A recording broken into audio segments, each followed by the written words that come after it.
Hoy estamos a 17 de enero de 2024 en física biológica. Y ayer comenzamos a hablar y a ver lo que es la electricidad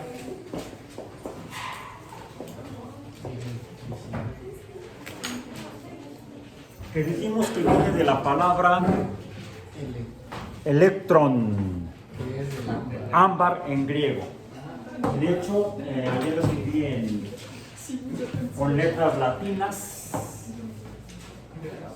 En griego, ámbar se escribiría así. Ámbar. En español. En griego está, lo puse en el sitio y no me fijé si quedó igual, se escribiría así.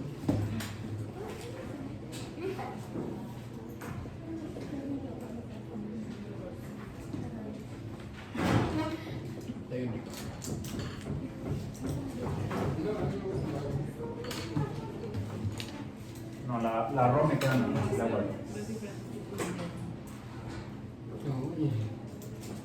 Electrón es con Omicron. Ahí está. Electrón es epsilon, lambda, eta, kappa, tau, rho, Omicron, ni. Como se dan cuenta, hay dos símbolos para el sonido E. La eta y la ota.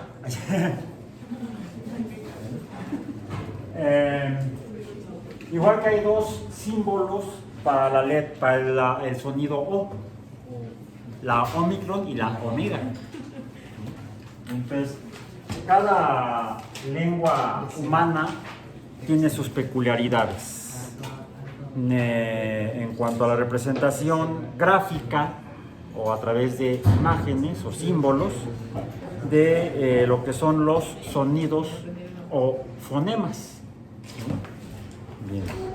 Bueno, eso es de donde viene la palabra electricidad y el fenómeno electricidad, el fenómeno eléctrico, de las propiedades que se observan o se observaban y se pueden observar, nada más que no tenemos ahorita ámbar por aquí, la cual dijimos que es una resina de origen vegetal. El ámbar, cuando se perturba o se frota con diferentes materiales. Ya vimos que puede ser con fibras vegetales, fibras animales, fibras vegetales como el algodón, fibras animales como la lana o el cabello, que la lana sería el cabello o el pelo de los borregos. E incluso fibras sintéticas. No estoy seguro si los guantes que traje ayer son de lana o de fibra acrílica, que es una fibra sintética que se usa muy frecuentemente en lugar de la lana para hacer tejidos. Por ejemplo, para aislantes térmicos, diríamos adiabáticos, muy elegante. ¿Me pasas mi aislante adiabático? ¿Dónde? Sí, mi chamarra. Porque hace frío, sí, o el suéter, o para la cabeza, el gorro, o para las manos, los guantes. O no sé si ustedes sean de pies fríos para los calcetines. Para dormir en invierno con calcetines de lana o de acrílico, tejidos. Porque son adiabáticos, o sea, son aislantes térmicos porque no permiten el movimiento de energía térmica o calor. El calor es la energía térmica o la energía de movimiento de la materia, se llama calor, le llamamos calor. Lo medimos mediante la cantidad de calor, que sería el calor, la unidad es la caloría, o mediante su efecto en la transferencia de calor, que es la cantidad llamada temperatura. Y la unidad podemos usar Kelvin o grados Celsius, o si somos muy gringos, porque ya ni los británicos lo usan, ni los ingleses lo usan, la unidad en grados Fahrenheit. Entonces, cuando encontramos un material o un medio a través del cual el calor no se mueve fácilmente, le llamamos aislante térmico o adiabático. ¿Sí? En cambio, cuando el calor pasa fácilmente de un lugar a otro, cuando se transmite fácilmente esa energía térmica o de movimiento o calor, le llamamos al medio que permite el paso de calor, le llamamos un diatérmico o un mal aislante térmico, ¿sí? O un conductor de calor, un conductor de energía térmica. Por ejemplo, son buenos conductores de la energía térmica los metales. ¿Sí? Curiosamente los usamos para hacer utensilios para cocinar, para ponerlos al fuego, y luego uno quiere mover la sartén o la olla y se ponen unas tatemadas de a peso.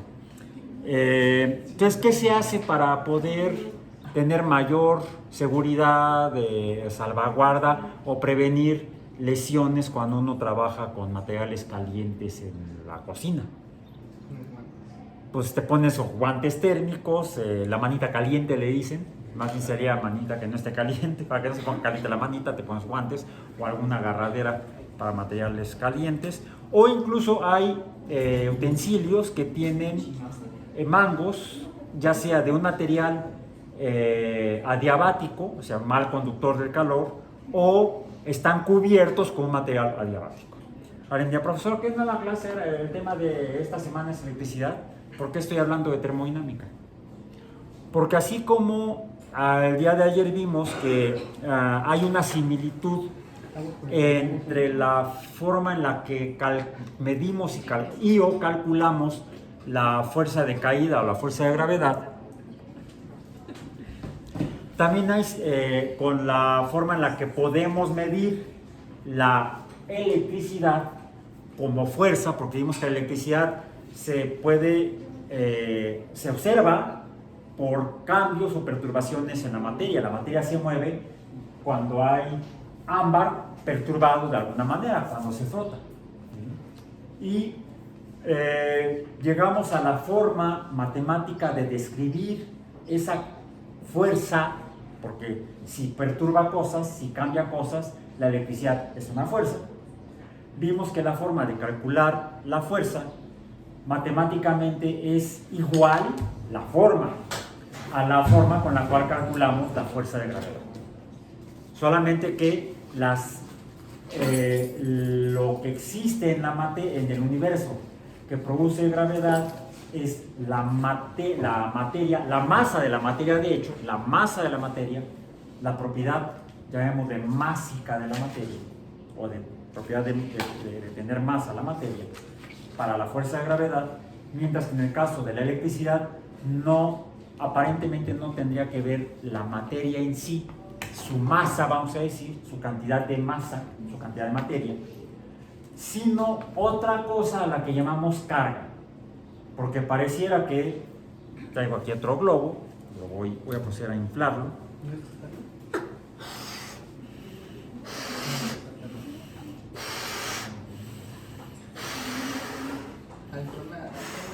No, porque no estamos hablando de presión ni de fuerza mecánica, que sería otro tipo de fuerza. La fuerza mecánica, una parecida a la mecánica, es la fuerza de gravedad, porque tiene que ver con la materia, que son propiedades. La materia tiene propiedades mecánicas, se mueve, puede colisionar.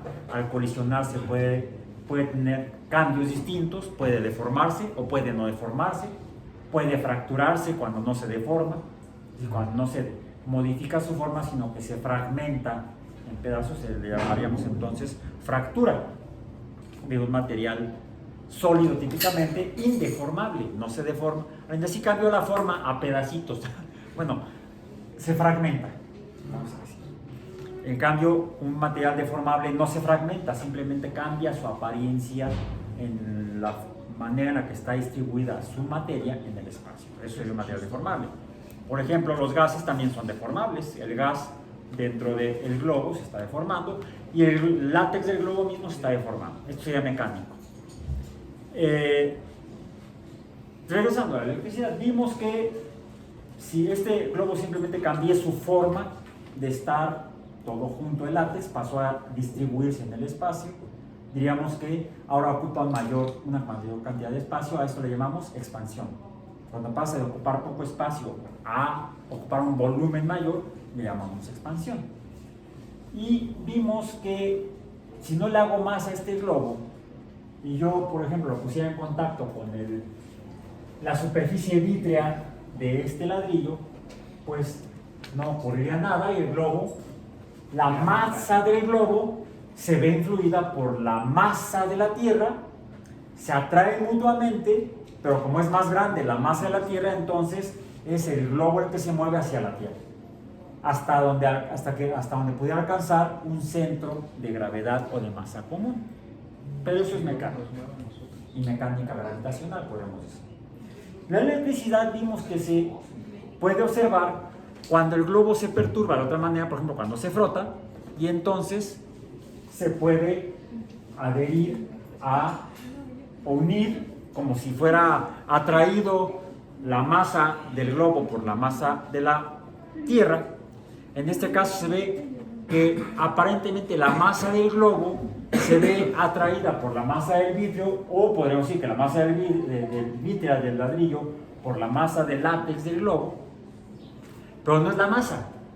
Ya vimos masa, y no pasa nada entre el globo y la superficie vítrea del ladrillo, pero sí observamos la interacción entre masas del látex del globo con la masa de la Tierra. Entonces, hasta el momento diríamos que este globo no tiene electricidad, aparentemente. Tenemos que ponérsela, tenemos que cargarlo. ¿Cómo? Vimos que una manera es frotándolo con alguna fibra, ya mencionamos. Algodón, vegetal, lana, si fuera borrego, una fibra animal o una fibra sintética. ¿En qué tienen en común la fibra vegetal, la fibra animal y la fibra sintética derivada del petróleo? Que están compuestas en gran medida por un elemento químico llamado carbono. Parecía entonces que los compuestos formados por carbono serían capaces de recibir esa carga eléctrica, recibir la electricidad, cargarse y entonces empezar a interactuar o perturbarse mutuamente, porque si se juntan, se están perturbando mutuamente. Y observamos que, a diferencia de la gravedad, donde las masas se atraen siempre, en el caso de la electricidad pudimos observar que puede haber atracción de materia, látex, vidrio, resina, vidrio, pero también hay un efecto diferente al que observamos en la gravedad, donde siempre la materia, la masa se atrae. Y en el caso de la electricidad, la materia, cuando se carga, puede, en lugar de juntarse, repelerse, separarse. Pero para que eso suceda, las materias cargadas deben ser iguales. Látex con látex, vidrio con vidrio. Mencionábamos hace un momento que los metales son buenos conductores del calor. ¿De qué suelen ser los materiales adiabáticos o aislantes térmicos? Por ejemplo, el mango de una sartén con la que no te quemas, ¿de qué es? De plástico. O sea, una resina, un polímero, una resina artificial, un polímero de carbono. Bien. ¿Qué usamos para protegernos, para poder tomar el material caliente, la olla o la sartén o la cazuela, si es metálica y las asas son metálicas? Una manita caliente, ¿y de qué es? De alguna fibra vegetal, típicamente algodón porque es más económico, aunque también podrían ser de lana. Pueden usar sus guantes de lana para sujetar los materiales calientes, los objetos calientes. ¿Habrá alguna relación entonces en este sentido de que pudiéramos hablar de buenos conductores del calor y malos conductores del calor como los adiabáticos? ¿Qué pasa con la electricidad? Vimos Alguien notó ayer, me lo dijo al terminar la clase, ya que se habían salido la mayoría de ustedes, alguien me dijo, el globo sigue ahí arriba, pegado en la pared. Pueden verlo en el video de la clase de ayer en YouTube, o más en el video de en YouTube de la clase de ayer, la clase, porque no hubo clase en YouTube ayer, formalmente. No fue en vivo, no fue un vivo en YouTube. Pueden ver que efectivamente sigue pegado el globo a la superficie vítrea del ladrillo al terminar la clase. Pareciera que la electricidad ahí se quedó. Sin embargo, si pudiéramos tener la ociosidad de quedarnos ahí viendo, yo no lo hice, les confieso que quité el globo y lo ponché ya que no estabas. Pero a mí no me da miedo. ¿No? ¿A quién es a quien le da miedo? La de atrás. Ah, tu compañera de atrás. Ah, ya. ¿No? ¿Quién? No me fijé, no vino. Debe haber pensado que íbamos a trabajar con globos. ¡Wow! Bueno, ya lo verá en el video. Que no vamos a trabajar el ponchamiento del globo, sino... permítame, alguien por el momento, ¿ya le pusieron agua a la bureta? Bien. Que es parecido a lo que van a hacer con su material de laboratorio. Lo voy a poner aquí. Ahí está. Voy a esta pobre regla, ya se le cae el corcho que tiene aquí.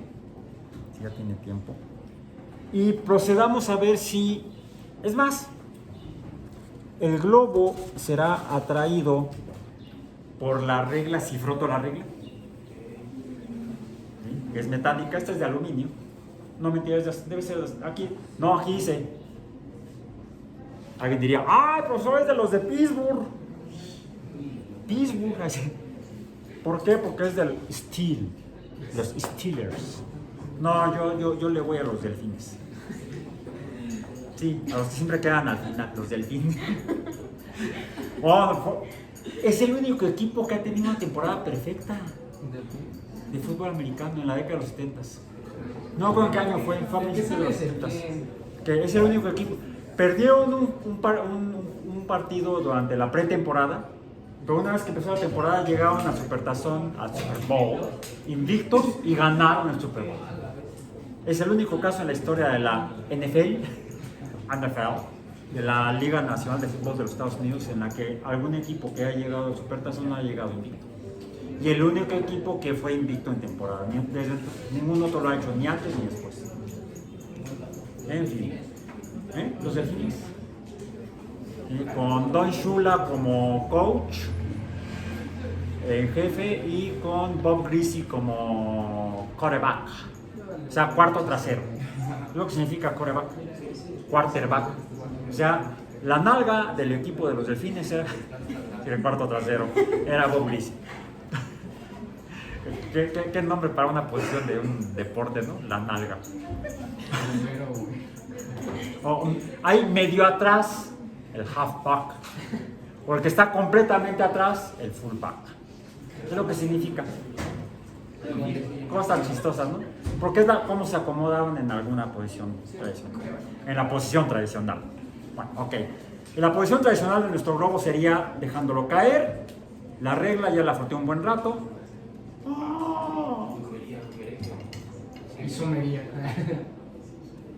Quiere decir que el metal, el hierro, el acero, ¿qué es? Es una aleación, de hecho. No es un metal, son varios metales. De hecho, el más abundante es hierro. Tiene también un poco de otros metales, puede tener magnesio, algunos metales que contaminan al hierro. E incluso puede tener carbono, debe tener carbono. Se llama acero al carbono. Para que sea más o menos flexible, maleable, etcétera, etcétera, que sea más resistente a la transformación mecánica, ¿sí? De eso depende que se use para reglas o para equipo de laboratorio, para muebles de laboratorio, ¿sí? No se puede usar cualquier acero para hacer, por ejemplo, las campanas de extracción. Aquí no hay campanas de extracción. ¿Por qué? Porque este es un laboratorio inicialmente para biología, no para química, por ejemplo. Entonces aquí no son indispensables las campanas de extracción, ¿sí? No van a encontrar cráneos de vaca en los laboratorios de química. Aquí sí, allá hay uno. Ok, bueno, ahí está. Entonces, podríamos decir que el hierro, que es el más abundante aquí, sería un material de tipo vítreo eléctricamente o con carga eléctrica positiva, mientras que el látex tendría carga eléctrica negativa, según mencionamos el día de ayer. Y les decía que si hubiéramos tenido la ociosidad de ver qué pasa con el globo, veríamos que al pasar del tiempo el globo se cae, empieza a gravitar. ¿Qué significa? Que la fuerza eléctrica empieza a ser menor que la fuerza de gravedad, que no cambia. La masa del globo no cambia, la masa del aire en el globo, bueno, sí se va perdiendo un poco a poco, pero aún el globo bien inflado empieza a gravitar. Entonces, la masa de la Tierra no cambia, aunque caigan meteoritos, entonces cambia muy poco, ¿sí?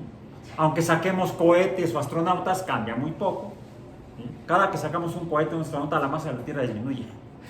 Pero cada que nos cae un meteorito, la masa de la Tierra aumenta. Esperemos que no aumente dentro de algunos miles de años o millones de años. Pregúntale a los dinosaurios, ¿no? Bien. Entonces la fuerza de gravedad se mantiene constante, pero parece que la fuerza eléctrica disminuye. ¿Por qué? De alguna manera, esa carga que le pusimos está abandonando al globo, pero no se va al éter, que además ya demostraron los físicos que el éter no existe. Era una hipótesis o modelo que explicaba el comportamiento del universo, del mundo del universo hace más de 100 años, antes de que Einstein publicara sus dos teorías de la relatividad. ¿Qué pasa con esa carga? Debe estarse moviendo. Y entonces podríamos hablar de dos tipos de electricidad. Tendríamos inicialmente dos tipos de cargas. Tendríamos carga Q, es el símbolo, positiva, entre paréntesis, la habíamos llamado vítrea, y carga Q negativa, la habríamos llamado resinosa. Bueno, así le llamaban los antiguos electricistas. Pero los electricistas de tiempos de Benjamin Franklin no eran los que iban con las pinzas y arreglando alambres y circuitos eléctricos. No, de esos no había, ¿sí? En cambio, actualmente los electricistas no son los investigadores de la electricidad como Franklin, pero ya en el siglo XXI, sino que son los que van y te arreglan los problemas eléctricos que tienes en casa. ¿Sí? Okay. Aparentemente, entonces, las cargas no solamente se quedan quietas en lo que podríamos llamar electricidad estática,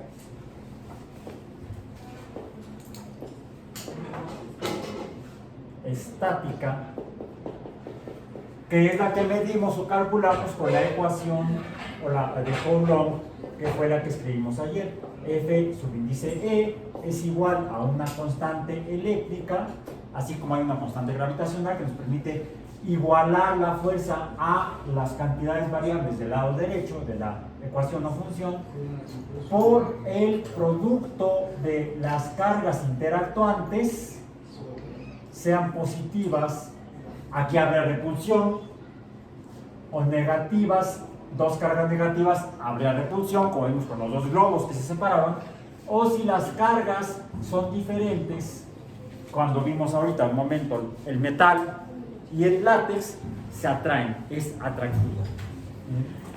Entre el cuadrado de la distancia que separa a los centros de carga, así como en el caso de la fuerza de gravedad se calcula entre los centros de masa, la fuerza eléctrica se calcula entre los centros de carga, porque la carga finalmente estaría distribuida en toda la superficie del látex del globo.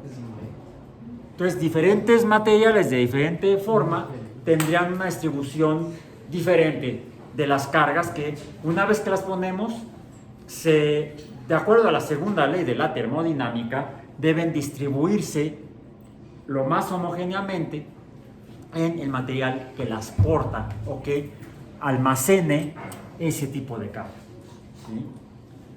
A algo que le pongamos carga le vamos a llamar acumulador, un acumulador de carga. Y cada material tiene una diferente capacidad de acumular cargas. Y es lo que nos permite entonces establecer lo que llamamos un capacitor. Entonces todo tiene su nombre por algún motivo en electricidad. Pero aparentemente, si disminuye la fuerza electrostática es porque alguna de estas cargas está moviéndose hacia allá.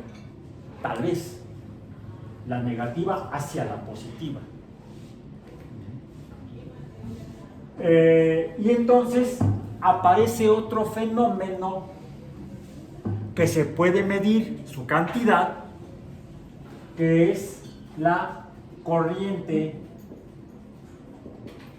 o movimiento de cargas eléctricas. Llamamos simplemente corriente eléctrica.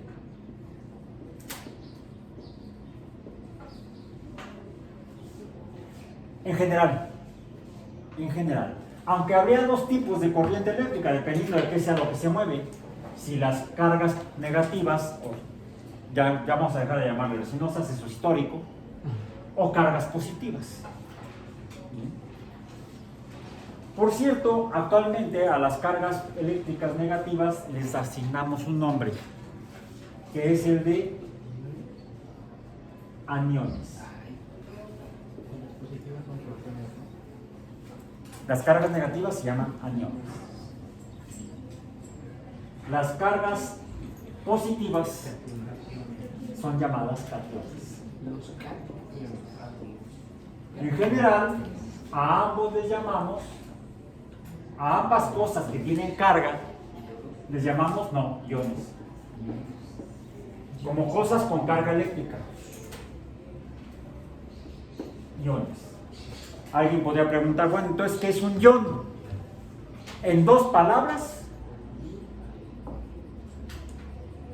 es un objeto cargado. Eso es un ion. Una cosa cargada eléctricamente, por supuesto. No que lo tengan ahí. Tengo aquí un ion, ¿por qué? Porque está cargado, lo estoy cargando.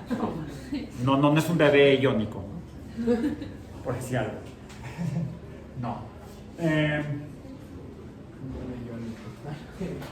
Se lo ionizó el payaso. Se lo cargó el payaso. No es ese tipo de carga. Estamos hablando de carga eléctrica. ¿Sí? Se lo ionizó el payaso. Bien. Ay, qué corriente. Puede ser catiónica o puede ser aniónica. ¿Sí? Habría en electricidad dos tipos de corrientes eléctricas. Las corrientes aniónicas, cuando lo que se mueven son cargas negativas, y las corrientes catiónicas, cuando lo que se mueven son cargas positivas. Bueno. Entonces, en la materia debe tener cosas que sean las que tienen la posibilidad de obtener esta carga. No cualquier componente de la materia puede tener la carga negativa o aniónica, ni cualquier componente de la materia puede tener la carga catiónica o positiva. Ahora tenemos que tratar de averiguar cómo está formada la materia, y todavía no podemos hacerlo. Ya pudimos ver que diferentes materiales producen luz de diferente color. Por ejemplo, cuando prendo una lámpara, en particular puedo ver que emite una luz de tipo azulosa, como esta que tengo por acá. Esta tiene aquí dos lamparitas, una emite luz de color azuloso, no es blanco, se ve medio azul, y otra que es roja. Son dos cosas diferentes que producen luz de diferente color. Y lo podemos observar, por ejemplo, cuando encendemos el gas propano, de un encendedor o la estufa, que emite luz de dos colores, amarillo y azul. Pero, ¿y lo han visto ustedes en el mechero de Bunsen? ¿Es mechero de Bunsen? No, es mechero de la UAM. ¡Wow! Diseñado originalmente por Bunsen, por Robert Bunsen. Son mecheros de la UAM, son propiedad de la UAM. Ya vemos. No, porque también tenemos mecheros tipo Fisher, ¿sí? Que se usa mucho en microbiología, por ejemplo, o en cultivos biológicos. En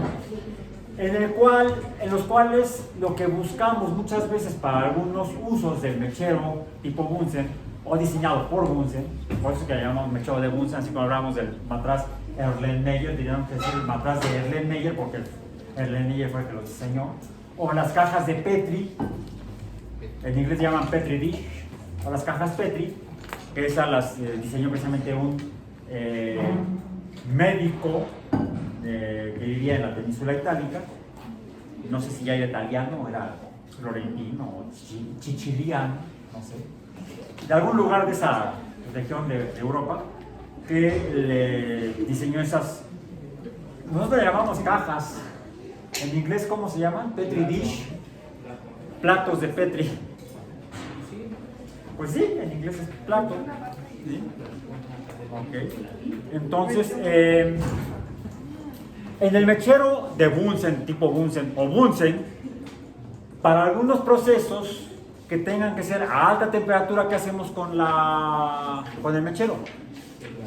Le abrimos la esprea lo más posible para que entre aire. En el aire entra oxígeno y nitrógeno, principalmente el oxígeno. ¿Y qué pasa con el color de la flama? Se pone prácticamente azul. Entonces, aparentemente, que una materia emita luz de un color o de otro depende de otros fenómenos que ya veremos más adelante. Que de hecho a lo mejor vamos a verlo ahorita en este momento. O en un momento. Denme momento. Y no un momento mecánico, porque sería... No, vamos a ver ese momento. A ver.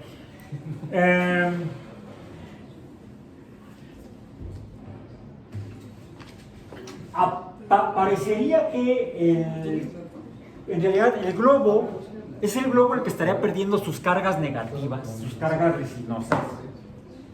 Si hacemos un experimento, traten de hacerlo ahora en el fin de semana, si no tienen otra cosa peor que hacer. Consigas un globo o varios globos, hagan una fiesta. Después de la fiesta, es más, peguen los globos. Y una vez que los globos han caído, la fiesta se acabó. No. Procedan a ver si los globos se pueden volver a pegar sin frotarlos. Pues no. Parece que el ladrillo ahí sigue, el ladrillo de la pared ahí sigue, diría Pink Floyd. Mientras que el pobre globo en realidad es más bien como Queen. Another one bites the dust. Pum, pum, pum. Another one bites the dust. Sí, muerde el polvo el globo cuando cae al piso. Sí, soy de la época del rock. No, es que hay que tener cultura musical. ¿Sí? Son años de estar moviendo el abanico. Bien, entonces pareciera que al globo se le van las cargas negativas. ¿Qué tipo de corriente sería? Un globo poco fino o muy corriente. No, sería una corriente aniónica la que estaría produciendo del globo hacia el vidrio, del negativo hacia el positivo. Más bien, las cargas negativas se mueven hacia donde hay cargas positivas. Estaríamos ante corrientes aniónicas. ¿Es posible medirlas? Sí, pero con el globo es difícil. Es por eso que traigo otro material. Voy a poner el globo por acá. Otro globo. Ya vimos que también los metales son capaces de tener cargas. Tendrían que ser diferentes a las del globo. Tendrían que ser positivas. Pero hay más de un metal, según la experiencia, los alquimistas ya lo sabían, los químicos lo confirmaron y Mendeleev los organizó en la tabla. ¿Sí? ¿Quién sabe qué se habrá tomado, fumado? El caso que dicen que, no sé, estaba cansado tal vez, porque dice que fue en un sueño cuando había estado trabajando mucho tiempo cómo organizar los elementos químicos de una manera racionalmente química, matemáticamente.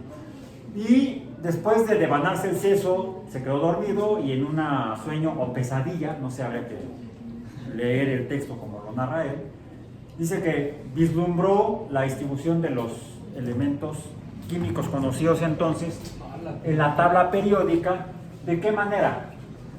A la izquierda, los metales alcalinos, litio, sodio, potasio. Lo voy a poner, lo voy a poner con rojo. Con rojo. Litio, sodio, potasio, rubidio, quedémonos hasta el cesio. También está en Francia. Bueno, Francia también. Francia. Okay. Luego a la derecha de los alcalinos, sodio, magnesio. No, sí, magnesio. El lado del litio es el berilio, magnesio. A ver, después del litio, ¿cuál está a la derecha? ¿Hay algún elemento a la derecha del litio? Berilio. El berilio. Berilio, magnesio, calcio, estroncio bario y bario. Y luego hay otro bario elemento químico que viene por acá, mi hermano.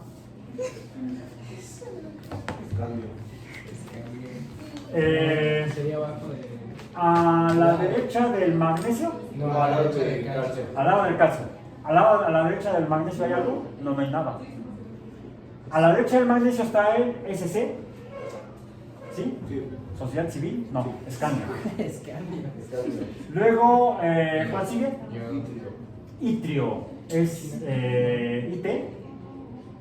Sí, No, IT. es Y. Y. Nada más la pura Y. Sí. Les confieso que no me los sé todos de memoria. Estos más o menos me acuerdo porque son los que trabajé cuando hice investigación experimental. ¿Cómo va? ¿Sí? Durante... No, ya se equivocó. Pero va al lado de. La Y va abajo del SC. Ah, no, vamos a la derecha. Ah, A la derecha. Cambio. ¿Cuál? Cambio. Talio. TL. Titanio. ¿Titanio dijiste? Quitando. Ah, y el de titanio. Titanio. TI. Titanio. Luego, Vanadio. vanadio. B. V. Luego, Cromo. plomo. Cromo. Ah, cromo. CR. Luego, Manganeso. Magnesio. manganeso. Nada de eso. Luego, Hierro. hierro. Los fierros. Como- F, E minúscula, porque F subíndice E mayúscula es fuerza eléctrica, no confundir. Luego el hierro, Cobalto. cobalto, Níquel. níquel, Cobre. cobre, ya enseñaron el cobre, aquí está. Luego, Sí. zinc, ZN. Vayamos hacia arriba. ¿Ya arriba del zinc hay algo o no hay nada? No. Después del zinc, Galio. Bueno, galio, Ga. Y ya después arriba de galio. Arriba del galio, Aluminio. el aluminio, Arriba de aluminio sigue boro. el boro. A la derecha del boro está el carbono, nitrógeno, oxígeno y flúor, ¿no? Y el neón. Flúor Y neón. y neón. Abajo del carbono está el silicio, abajo del nitrógeno está el fósforo, abajo del oxígeno está el azufre, abajo del flúor está el cloro. Quedémonos con eso. Ah, a la derecha del cloro está Argón. el argón. El argón. Ok, bien. Estos son metales. ¿Hasta dónde? Hasta aquí. Y así. Estos son metales. Todos estos son metales. Unos son vegetales.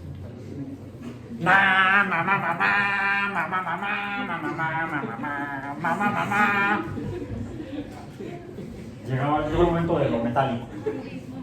Y a la derecha son los aburridos, que son los no metálicos. Han de ser vals, cumbia, reggae, cha-cha. Las no son metales. Son los no metales.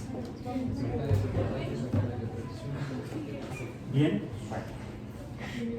Aparte están los, debajo de estos, estarían los metales pesados. O sea, los más pesados, los del heavy metal. ¿Sí? En cambio acá estarían los del heavy nopal. Había una banda de rock de Tex-Tex se llamaba. Tex-Tex. Pensaban que era Textas, no, Texcoco.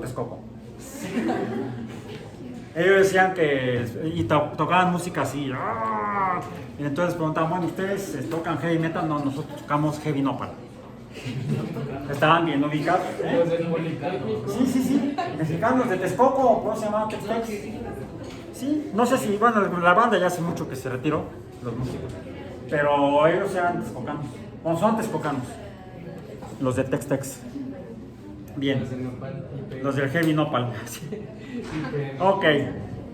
Bueno, entonces. ¿Qué tiene que ver esto con la electricidad? Que mientras más a la izquierda estén los elementos químicos, mayor será su propiedad de tener carga eléctrica positiva y comportarse como cationes, mientras que los de la derecha, mientras más a la derecha estén, más se comportarán como aniones o como cargas eléctricas aniónicas.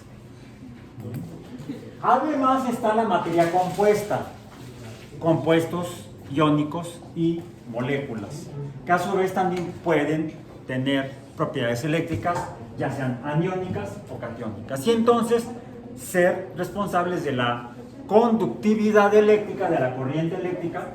O sea, donde haya movimiento de corriente eléctrica, para que haya movimiento de corriente eléctrica, ya lo dije, se requiere que el médico esté sano, no, que el medio sea conductor, un conductor responsable, o sea, no toma alcohol. Conductor de la electricidad, conductor de las partículas o de las cosas que tienen carga eléctrica. Curiosamente, el látex o las resinas son muy malos conductores de la electricidad. Como tales, ellos no conducen bien las corrientes eléctricas, pero sí las pierden, las cargas eléctricas negativas. O sea, ya ven, hay gente descuidada, ¿no? Todo pierde. No, es que no pueden, más bien. Son incapaces de sostener las cargas eléctricas negativas y entonces las van perdiendo, ahí las van perdiendo por la vida.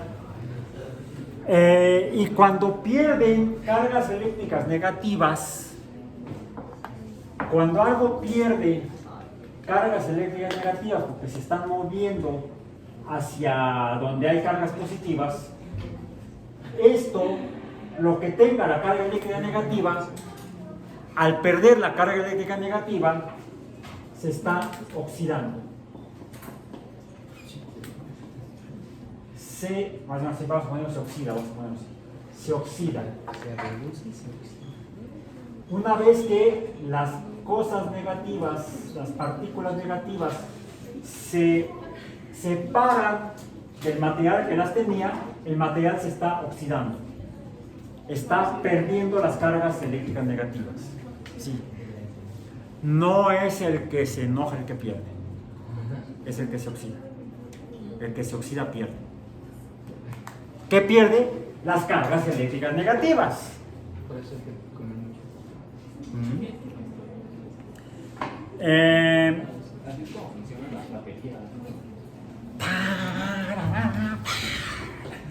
No, esas no. Las otras. ¿Por qué batería? ¿Por qué la batería de la música? Que por cierto se empezó a usar no con el rock porque el rock no existía. La batería musical se empezó a usar, se empezó a inventar con la música de la década de los 30 del siglo pasado, hace 90 años. Ya Dios mío. ¿Cuál música? No el Charleston, desde los 20. No, en los 30 la corriente musical, no eléctrica, musical, que imperó, se derivó del blues, pero ya no se llamó blues, se llamó swing, que fue la música de las grandes bandas de aquel tiempo.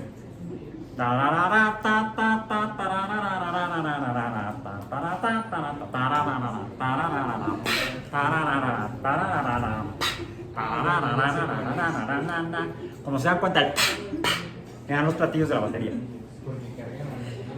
Cargaban la música, se cargaba el ambiente y se ponían a bailar.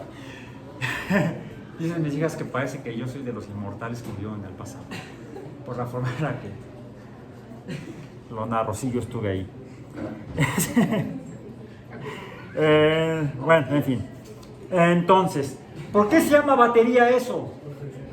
Porque es un grupo de tambores en secuencia que van por tonos o por notas de agudas a graves o de graves a agudas. ¿Cómo está organizada una batería tradicional del rock de los 70s, no de antes, porque nada más tenían 2 tambores? Van de frente al baterista, de izquierda a derecha, de agudo a grave. Están el tom más agudo, un tom intermedio y luego el tom de piso. Y luego el bombo. El bombo es el que va en el piso el más grandote y se percute con un martillo en un pedal. Bien. Las otras son con las baquetas, típicamente.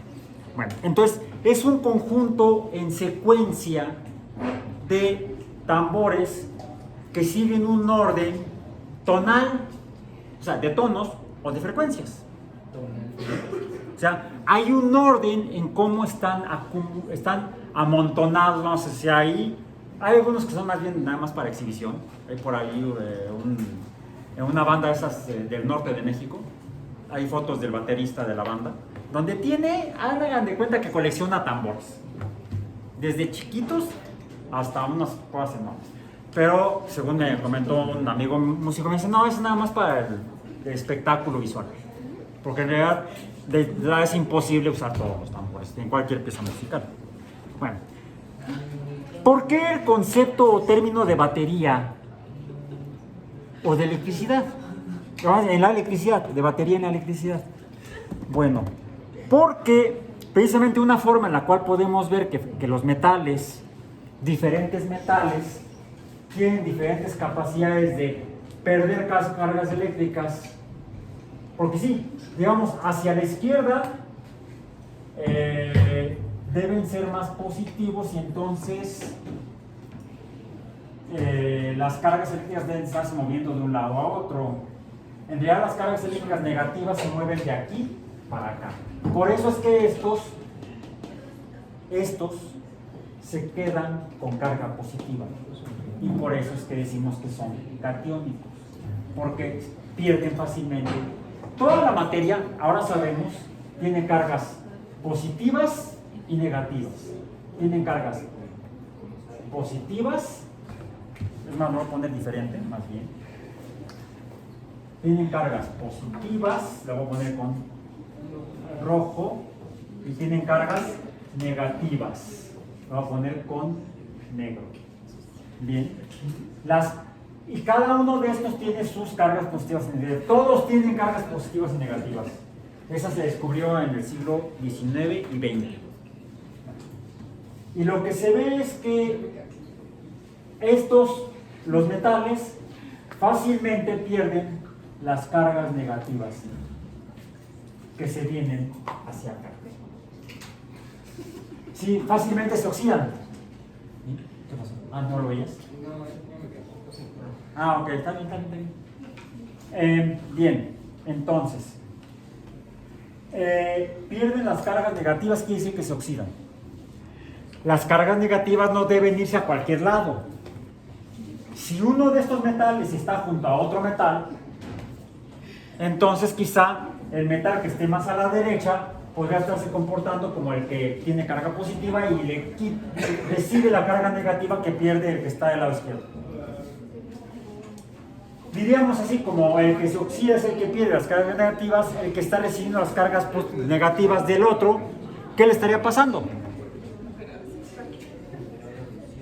Se reduce, el término físico-químico es reducción. El que recibe la carga negativa se reduce. No, el que se oxida es el que pierde. Se oxida el que pierde. Se oxida. Anda bien perdido. No, tú no. El perdido es el electrón. El electrón se llama la cosa que tiene la carga eléctrica negativa. Es el portador de la carga eléctrica negativa. Digamos entonces que estos son, le vamos a llamar al portador de carga eléctrica negativa electrón. Sería el portador de la electricidad. ¿Sí? Oh, así como Mercurio es el portador, ¿no es cierto? Es el mensajero de los dioses. Sí. Bueno.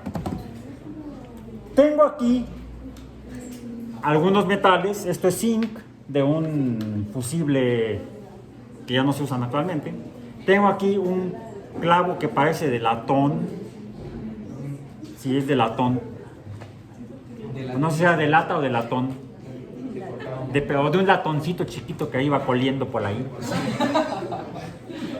Es el latón de cerveza, ¿no? Un latón de Sí, más o menos. Un latón de... Y tengo aquí un medidor de la fuerza eléctrica. A ver, si esto se mueve, es porque hay una fuerza que lo está moviendo. ¿De dónde surge la fuerza eléctrica? ¿Cuál es realmente la fuerza eléctrica? Esta. La fuerza eléctrica existe en la diferencia de cargas de las positivas y las negativas que hay.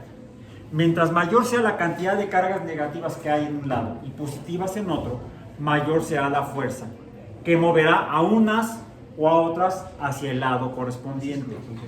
¿Mande? ¿Así es como funcionan los imanes? No, esto es electricidad. El imán es el líder de los musulmanes. Y esos son los imanes. El imán Abdullah. Sería. ¿No estás hablando de eso? Ya hablaremos de eso después. Bien. Entonces, la fuerza eléctrica.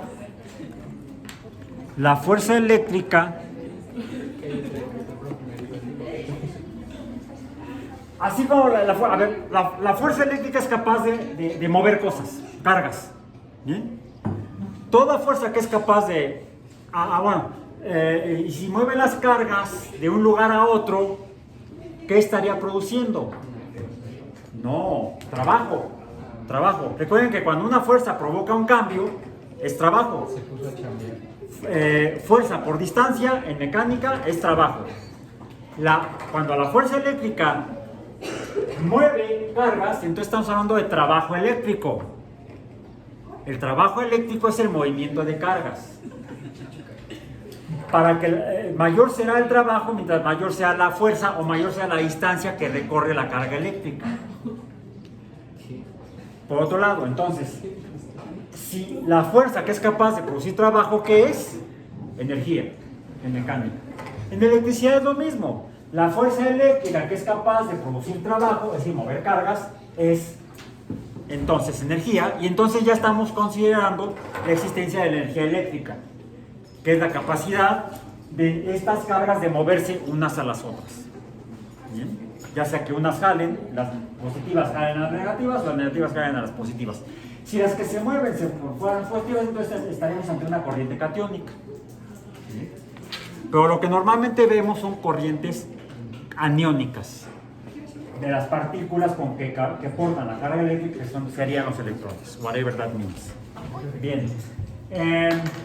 Bueno, la fuerza eléctrica entonces se produce cuando hay cargas ahí, positivas de un lado, negativas del otro, y se pueden mover. Pero mientras no se muevan, ¿qué sucede? ¿Cómo es esa energía? Como cuando está el objeto acá y se puede mover, pero no se mueve todavía. No, energía potencial.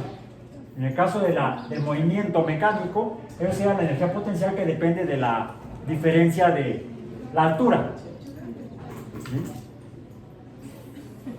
Se transformaría luego de energía potencial a energía cinética de movimiento. Lo mismo pasa con la energía eléctrica mientras no se muevan las cargas. Le llamaríamos entonces cargas aquí a un lado, positivas tal vez, negativas en el otro, no se mueven, se están atrayendo, hay una fuerza que podría moverlas, que podría hacer trabajo, hay una energía potencial. Una energía potencial eléctrica. La energía potencial eléctrica es la que recibe el nombre, la energía potencial eléctrica, se llama voltaje. Voltaje. Bien. ¿La unidad cuál es? El volt. El volt de mayúscula. ¿Mandé? Los julios dicen pues. No, no sean los voltios. Le dicen voltios. ¿Bien? Te voltearon. Que voltearon los voltios. Entonces, es lo que mide esto, la energía potencial eléctrica entre dos lugares donde hay cargas eléctricas. Los lugares donde hay cargas eléctricas que se pueden mover reciben a su vez un nombre. El material que contiene las cargas eléctricas que se pueden mover se llaman electrodos. Aquí tenemos un electrodo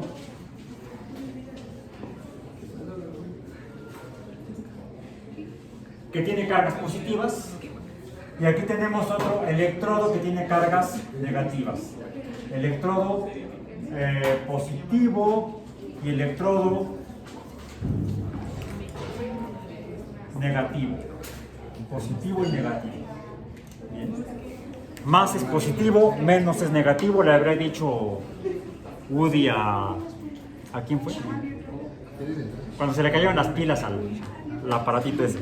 Bien, bueno. Entonces aquí lo que tenemos son de hecho un medidor que debemos poner en contacto para medir la energía potencial entre los electrodos, que serían, por ejemplo, cada metal diferente sería un electrodo diferente. Bueno, ¿qué sucede si los pongo en contacto? Pues, si uno es zinc, ¿dónde está el zinc? Aquí está el zinc. Y el otro es cobre, ¿hacia dónde se moverían las cargas negativas? Del cobre hacia el zinc.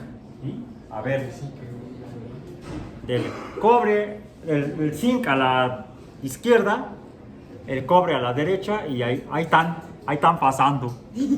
¿Seguro? Magia. No, tenemos que verificarlo, tendríamos que medirlo. ¿Ok? Traigo aquí unas,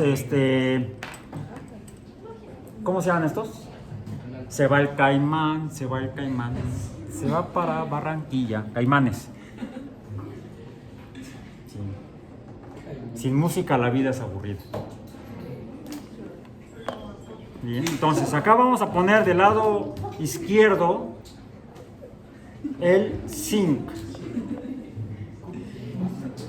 Y del lado derecho el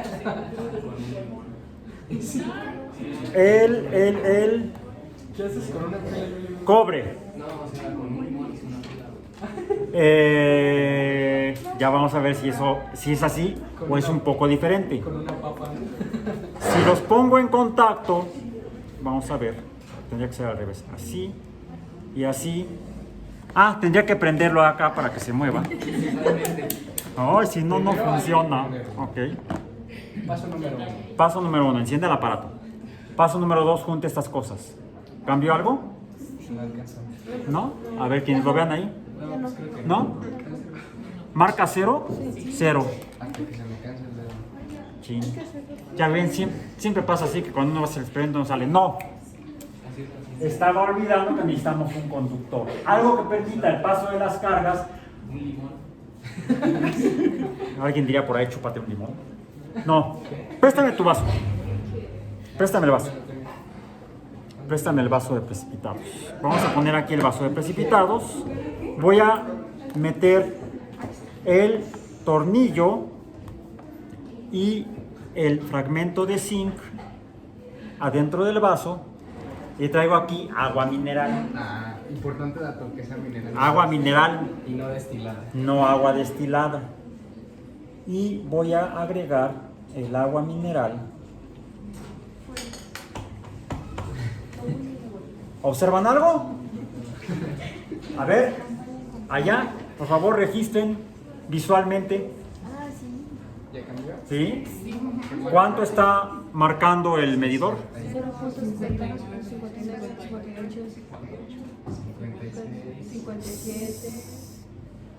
0.50 y algo. 56. Volts. Ahora, ¿qué sucede si... Es más. No, aquí no nos aprecia muy fácilmente. ¿Qué sucede si cambio la posición de los alambritos del medidor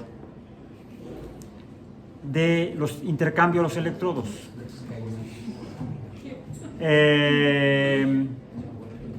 Poner el zinc del lado derecho y el cobre del lado izquierdo. Procede a explotar.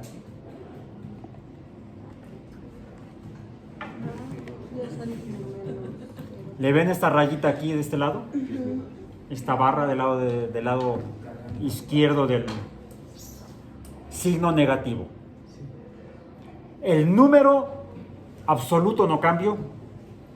Lo que cambió fue el signo del número. Pues ya marca 40. Bueno, lo que significa el que cambia el número es que se están moviendo las cargas eléctricas de uno al otro y el signo me dice hacia dónde. Ajá. Efectivamente se mueve del cobre al zinc y no del zinc al cobre. El que se está oxidando es el cobre y el zinc se está reduciendo. ¿Sí? Y se produce una fuerza eléctrica, una energía potencial eléctrica de ese número de volts. Y esto es lo que llamaríamos una celda eléctrica o, como hay elementos químicos involucrados, una celda electroquímica. Cada uno de los metales que está ahí presente es una celda formada por dos metales. La puedo separar a la mitad, de un lado uno, del otro al otro, y ahora lo que tengo es la mitad de una celda. El zinc, un metal, representa una mitad y el cobre representa la otra mitad de la celda. Para tener el fenómeno eléctrico necesito las dos mitades, tener la celda completa. ¿Sí? A cada electrodo también se le puede llamar entonces una hemicelda eléctrica. Eso es en cuanto a los metales como tales. ¿Qué es esto? Hay una pila o una batería. ¿Qué sucede si le pongo en contacto los alambritos del aparato? ¿Sí? Hay que pelarlos. Bien, ok, aquí están. Voy a ponerle, por cierto, aquí tiene un positivo y un negativo. ¿Sí? Los que decía Woody, más es positivo, menos negativo. Ahora, ¿cuál es el número? 100. No, 1 punto. Es que no le punto. Bueno, 1.12. ¿Qué pasa si lo volteo, cambio de izquierda a derecha? No. Se pone nada más, cambia el signo. Hay que hacer capun. La corriente eléctrica tiene dirección. Me dice quién se oxida y quién se reduce. Ahora, regresando a la música, bueno, a la batería. Tengo ahora dos iguales. Y bueno, de otra marca, estas son de otra marca, pero son iguales. Cada una tiene su negativo y su positivo. ¿Qué pasa si pongo dos de estas pegadas una tras otra? Negativo, positivo, el positivo pegado al negativo de la otra y las contacto. ¿Qué dice ahora? 2.54. Si quito una de las dos, tendría entonces la mitad. En otras palabras, el voltaje se suma. La fuerza eléctrica, voltaje, se suma. La energía potencial eléctrica se suma. ¿Cómo sé que se suma? Porque, ¿qué sucedería si ahora las pongo positivo con positivo, por ejemplo? Tendría yo dos de 1.20 y tantos, ¿no? ¿Cuánto decía? A ver, otra vez. ¿Cuánto dice esta? 2. ¿Qué? 2.54. No, a ver, no, esta sola. 1.26. La otra, 1.28. Hay una pequeña diferencia entre cada una de ellas. Si las junto positivo, positivo, 0.01 sería la diferencia entre una y la otra. Una menos la otra me da esto. 1.27 menos 1.26 me dio 1.01. No, 0.01. Si junto ahora negativo, negativo, pues debe pasar lo mismo. 0.01. Ahora, si pongo dos en un sentido, y voy a poner esto aquí. No. Ouch. No, el plumón no, necesito otra pila. Otra celda. Estas son celdas electroquímicas. Ya saben cómo ir ahora a comprarlas. Pero donde tiene celdas electroquímicas de 1.5 volts. Ahorita me está chingando. No las manejamos.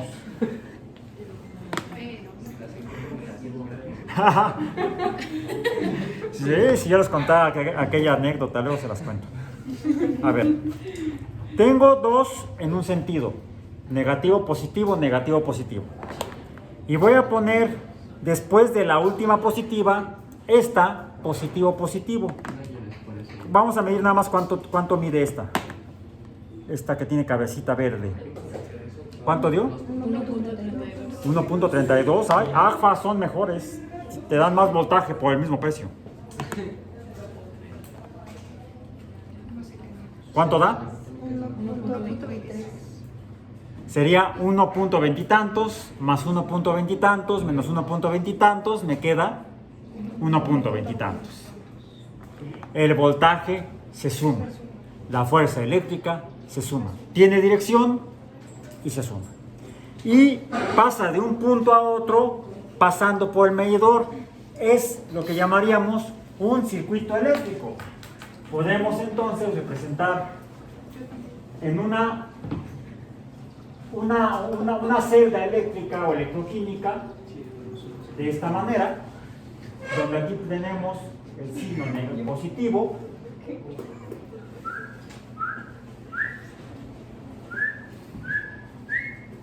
La línea continua negra sería el conductor.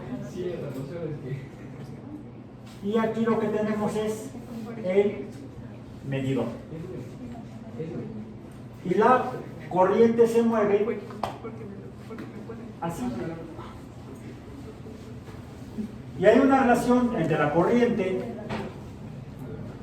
el voltaje y no todo material es muy buen conductor de la electricidad. Hay malos conductores, así como en la calle, desafortunadamente. Como por ejemplo el globo de látex. ¿Qué sucede si yo en lugar de poner zinc o cobre o lo que sea, pongo látex? Voy a tomar el otro caimán acá, lo conecto aquí y lo conecto. Voy a poner incluso, si pongo las 3 pilas de 1.20 y tantos, ¿cuánto sería el voltaje? Ahí está. ¿Cuánto es? 3.86. Ahora, voy a poner un caimán aquí en el medidor, otro. El globo está en medio. ¿Puedo medir el voltaje?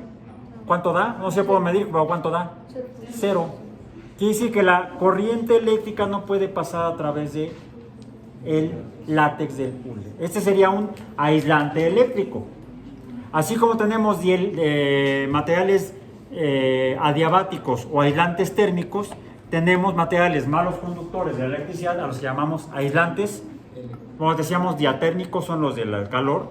Eso se llaman dieléctricos. Los malos conductores de la electricidad serían los dieléctricos. Entonces, un dieléctrico, y ya termino, y su actividad va a ser rapidísima. Un dieléctrico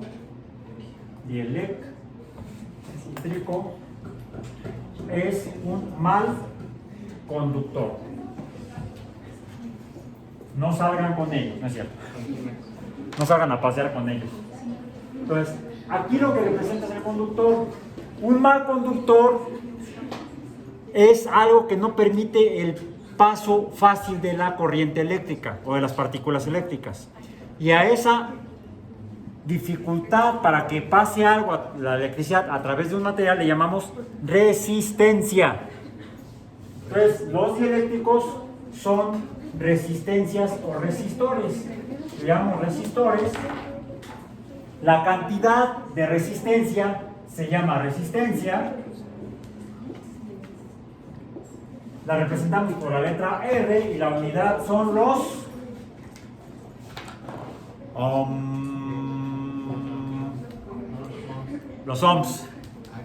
U ohmios les dicen por allá. Ay. Ohm. La unidad de voltaje es el volt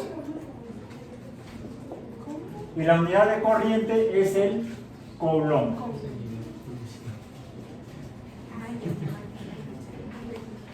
Ahora, hay una relación entre la corriente, el voltaje y la resistencia, y todo esto fue descubierto en los tiempos de la reina Victoria. Por eso debemos recordar que Victoria, la Victoria es nuestra, no es cierto, era inglesa, que Victoria era reina de Inglaterra.